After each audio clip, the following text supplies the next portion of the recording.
Գիրք ծննդոց, գլուխ 32 Հակոբը պատրաստվում է Եսավին հանդիպելու։ Եվ Հակոբը գնաց իր ճանապարհով, և Աստծո հրեշտակները նրան հանդիպեցին, և երբ Հակոբը նրանց տեսավ, ասաց. «Սա Աստծո բանակն է», և այն տեղի անունը Մանայիմ դրեց։ Եվ Հակոբն իրենից առաջ բանագնացներ ուղարկեց իր եղբայր Եսավի մոտ, դեպի Եդովմի երկիր Սեիր շրջանը։ Եվ նրանց պատվիրեց ասելով. «Այսպես ասացեք իմ տիրոջը Եսավին. քո ծառա Հակոբն այսպես է ասում. Լաբանի մոտ պանդխտություն արեցի և մինչև հիմա այստեղ մնացի, և ունեմ արջառներ և էշեր, հոտեր ու ծառաներ և աղախիններ, հիմա ուղարկում եմ իմ տիրոջն իմաց տալու, որ քո առաջ շնորհ գտնեմ։ Եվ բանագնացները վերադարձան Հակոբի մոտ ու ասացին. քո եղբայր Եսավի մոտ գնացինք, և նա էլ 400 մարդով գալիս է քեզ դիմավորելու։ Այն ժամանակ Հակոբը շատ վախեցավ ու մտահոգվեց, և իր ունեցած հոտերն ու նախիրները և ուղտերը երկու խմբի բաժանեց, և ասաց. եթե Եսավը մեկ խմբին հասնի և նրան հարվածելու լինի, մյուս խումբը կազատվի։ Եվ Հակոբն ասաց.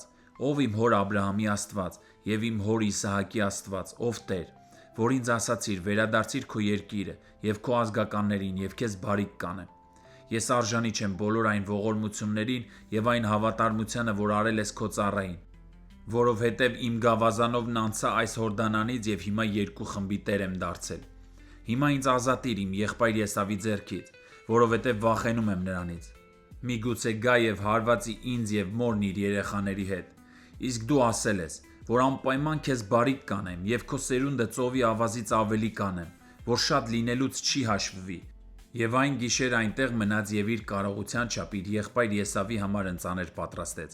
200 այծ և 20 խոյ, 30 կաթ տվող ուղտ իրենց ձագերով, 40 կով և 10 ցուլ, 20 էգ էշ և 10 ավանակ։ Եվ ամեն մի հոտն առանձին ծառաների ձեռքը հանձնեց և ասաց իր ծառաներին. «Առաջս անցեք և բաժինների մեջտեղում տարածություն թողեք»։ Եվ առաջինին պատվիրեց ասելով. «Երբ եղբայրս Եսավը քեզ հանդիպի և քեզ հարցնի. դու ո՞ւմն ես և ուր ես գնում, և այս քո առաջ եղողներն ո՞ւմն են, այն ժամանակ ասա. քո ծառա Հակոբինն են, սա ընծա է ուղարկված իմ տեր Եսավին, և ահա ինքն էլ մեր ետևում է»։ Եվ նույնը պատվիրեց երկրորդին և երրորդին և հոտերի ետևից բոլոր գնացողներին և ասաց. «Նույն ձևով խոսեցեք Եսավի հետ, երբ նրան գտնեք։ Եվ ասացեք. ահա քո ծառա Հակոբն էլ մեր ետևում է, որովհետև ասում էր. կմեղմացնեմ նրան այս ընծաներով, որ իմ առջևից գնում են, և հետո անձամբ կհանդիպեմ նրան, գուցե ինձ ընդունի»։ Եվ ընծաները նրա առջևից գնացին, իսկ ինքն այդ գիշեր այնտեղ մնաց, բանակատեղիում։ Եվ այն գիշերը վեր կացավ և իր երկու կանանց և իր երկու աղախիններին և իր 11 որդիներին առավ և անցավ Հաբոկի անցքից։ Եվ նրանց առավ ու անցկացրեց առվից և իր ամբողջ ունեցվածքն ուղարկեց։ Եվ Հակոբը մենակ մնաց, և մի մարդ գոտեմարտում էր նրա հետ մինչև արշալույս։ Եվ տեսնելով, որ չի կարողանում նրան հաղթել, դիպավ նրա ազդրի ամոլաջլին, և Հակոբի ամոլաջիլը թուլացավ նրա գոտեմարտելու պահին։ Եվ նա ասաց. «Թող ինձ, որովհետև արշալույսը բացվեց»։ Եվ Հակոբն ասաց. «Չեմ թողնի քեզ, մինչև ինձ չօրհնես»։ Եվ նա ասաց նրան. «Ի՞նչ է քո անունը»։ Նա էլ ասաց. «Հակոբ է»։ Եվ նա ասաց.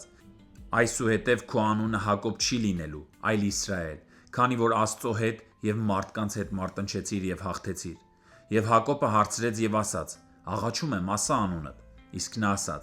«Ինչո՞ւ ես հարցնում իմ անունը»։ Եվ նա օրհնեց նրան այնտեղ։ Եվ Հակոբն այն տեղի անունը Փանուել դրեց, որովհետև ասաց. «Դեմ առ դեմ տեսա Աստծուն, և կյանքս պահպանվեց»։ Եվ երբ անցավ Փանուելից, արեգակը ծագեց նրա վրա, և իր ազդրի պատճառով կաղում էր։ Այդ պատճառով Իսրայելի որդիները Զիստի վրա թուլացած ջիղը մինչև այսօր չեն ուտում, որովհետև նա Հակոբի ազդրի թուլացած ջիղին էր դիպել։